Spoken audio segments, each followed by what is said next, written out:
الحمد لله رب العالمين والصلاة والسلام على رسوله الكريم أما بعد فأعوذ بالله من الشيطان الرجيم بسم الله الرحمن الرحيم وعن الصعب ابن جثامة قال سئل رسول الله صلى الله عليه وسلم عن أهل الدار يبيتون من المشركين فيصاب من نسائهم وذراريهم قال منهم وفي روايتهم من آبائهم متفق علیہ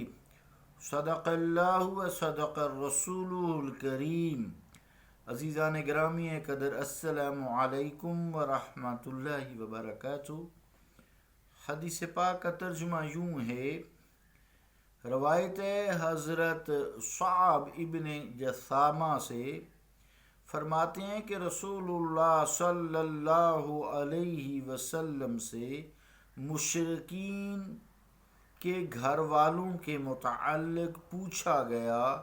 جن پر شب خون مارا جائے تو ان کی عورتوں اور بچوں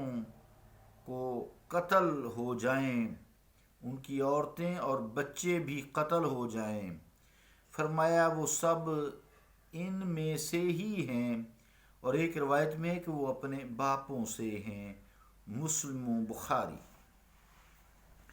عزیزان گرامی قدر، حضرت صعب بن جثامہ جو ہیں یہ لیثی ہیں، ودان اور ابوا میں رہتے تھے۔ حضرت ابو بکر صدیق رضی اللہ تعالیٰ عنہ کے زمانہ میں آپ نے وفات پائی۔ تو حدیث پاک کا جو مفہوم ہے وہ یوں ہے کہ حملہ کیا جائے کفار پر، رات کے وقت میں شب خون مارا جائے۔ رات کے وقت کفار کے علاقوں میں جب حملہ کیا جائے، چونکہ اندھیرا ہوتا ہے، اس سے یہ بات بھی معلوم ہوئی کہ کفار پر حملہ رات کے اندھیرے میں کرنا درست ہے، جائز ہے۔ لیکن اس وقت بھی نیت یہی رکھی جائے کہ کفار کے نوجوانوں کو، جوان کافروں کو مارا جائے، ان کو قتل کیا جائے، ان کا قتال کیا جائے، عورتوں اور بچوں کو قتل نہ کیا جائے۔ لیکن اندھیرے میں چونکہ معلوم نہیں ہوتا، اگر وہ تمہارے ارادہ کے بغیر، تمہاری نیت نہیں تھی تو عورتیں اور بچے بھی قتل ہو جائیں تو تم پر گناہ نہیں ہے، وہ بھی کفار کے حکم میں ہی پھر آتے ہیں۔ بہرحال کفار کی عورتوں اور بچوں کو قتل کرنے کی ممانعت، جیسا کہ پچھلی حدیث میں بتایا گیا تھا، وہ اسی صورت میں ہے کہ ان کو ارادتاً قتل نہ کرو، کہ پکڑ کر قیدی بنا کر لائے اور انہیں قتل کر دو، یا سامنے کفار کی عورتیں آ گئی ہیں یا بچے آ گئے تو ان کو قتل کر دو۔ ارادے سے قتل کرنا منع ہے، لیکن اندھیرے میں رات کے حملے میں اگر قتل ہو جائیں یا اور کسی وجہ سے قتل ہو جائے تو کوئی ایسا مسلمانوں پر گناہ نہیں ہے۔ یہاں اجازت بغیر ارادہ کے قتل کی ہے، لہٰذا احادیث میں، احکامات میں کوئی تعارض نہیں ہے۔ جیسے کفار کے ملک میں رہنے والے مسلمانوں کو قتل کرنا حرام ہے کیونکہ وہ ان کی ملکیت میں ہیں، لیکن اگر اس شب خون مارنے میں وہ بھی قتل ہو جائیں، یا کفار مسلمان بچوں یا مسلمانوں کو اپنے آگے رکھ لیں، فرنٹ پہ رکھ لیتے ہیں نا، تاکہ مسلمان حملہ نہ کریں کہ بھی ان کے اپنے بچے ہیں، ان کی اپنی عورتیں ہیں، مسلم ہیں، تو ان پر حملہ کرنا جو ہے وہ مسلمان نہیں کریں گے۔ تو یہاں فرمایا کہ یعنی تیر اندازی ہو یا گولہ باری ہو، کوئی بھی ہو، وہ اس صورت میں درست ہے کہ اگر کفار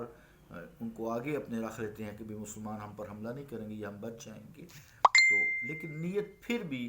کفار کو قتل کرنے کی رہے گی،